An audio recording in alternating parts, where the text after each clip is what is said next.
तो हम लोगों की अगली कविता है शाम एक किसान, जिसके कवि हैं सर्वेश्वर दयाल सक्सेना। तो इस कविता को हम लोग देखेंगे। इसमें मुख्य रूप से एक जाड़े की शाम को एक किसान के रूप में और उसके विभिन्न क्रियाकलापों के रूप में दिखाया गया है। जाड़े की शाम है और उस जाड़े की शाम में कैसे प्राकृतिक परिवर्तन होते हैं, क्या क्या प्राकृतिक गतिविधियां होती हैं, उन्हीं विभिन्न गतिविधियों को कवि ने एक किसान के माध्यम से किसान के रूप में प्रस्तुत किया है। वास्तव में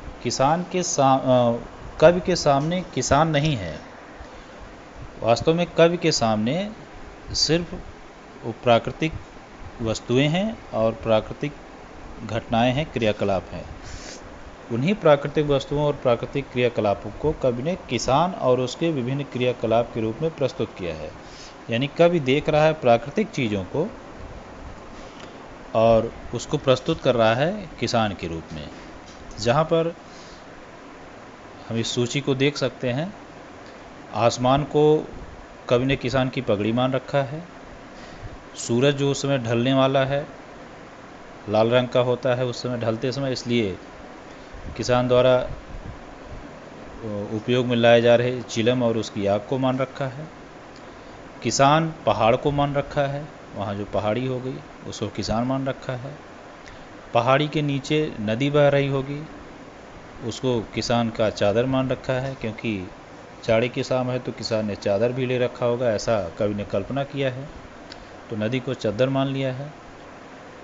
बगल में पलाश का जंगल होगा, पलाश के जंगल की विशेषता होती है, पलाश के फूल की विशेषता होती है कि वो एकदम लाल रंग का होता है और बहुत सारे अगर पेड़ हों पलाश के, यानी जंगल की बात क्योंकि कर रहा है, तो दूर से देखने पर लगता है जैसे आग दहक रही हो। तो उस पलाश के जंगलों को जो कि दहकती हुई आग के समान दिखते हैं, उसको अंगीठी मान रखा है, क्योंकि ठंड की शाम है, अंगीठी जलाएगा किसान, ऐसा उनका अनुमान है। अंधेरा जो अब धीरे धीरे फैल रहा है उसको भेड़ों का झुंड मान लिया है, क्योंकि खेतों में भेड़ के झुंड भी घूमते रहते हैं। और अगले दृश्य में उसी में वहाँ पे मोर भी होगा, मोर को किसान की पत्नी माना है, मोर की आवाज़ को किसान की पत्नी की आवाज़ माना है। और धुआं उठता है उसकी चिलम से बाद में जब बुझाता है तो उसको अंधेरा मान लिया है। तो इस प्रकार से प्राकृतिक उपादानों को, प्राकृतिक चीज़ों को किसान से जोड़ा है। हम लोग अब अगर पंक्तियाँ देखें तो कह रहे हैं कि आकाश का साफा बांधकर, तो आसमान को साफा यानी किसान की पगड़ी माना, आकाश का साफा बांधकर सूरज की चिलम खींचता, वो चिलम पी रहा है।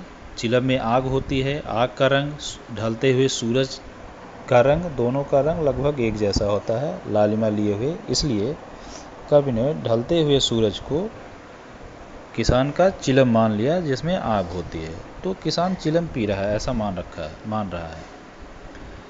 अब किसान है कौन? बैठा है पहाड़। तो पहाड़ है जो किसान है, यानी व्यक्ति है। पहाड़ को एक व्यक्ति के समान माना, क्योंकि पहाड़ के ऊपर आसमान होता है और पगड़ी सर पे होती है, ऊपर होती है, सिर पे होती है, इसलिए कवि ने आसमान को साफा माना था, पगड़ी माना था। तो वो पहाड़ ही व्यक्ति है, यानी किसान है, जिसने आसमान को साफे के रूप में बांध रखा है और सूरज को चिलम के रूप में पी रहा है। घुटनों पर पड़ी है नदी चादर सी, चादर के समान। तो किसान ने चादर लिया होगा जो अपने घुटनों पर रखा हुआ है, पैर पर, और पैर पे रखा हुआ चादर किस चीज़ को माना है? प्रकृति में क्या उसने देखा? कवि ने नदी को देखा। नदी को क्यों घुटनों पर पड़ी हुई माना? क्योंकि नदी नीचे होती है, तलहटी में होती है पहाड़ी के, इसलिए नदी को चादर के समान माना। पास ही दहक रही है पलाश के जंगल की अंगीठी।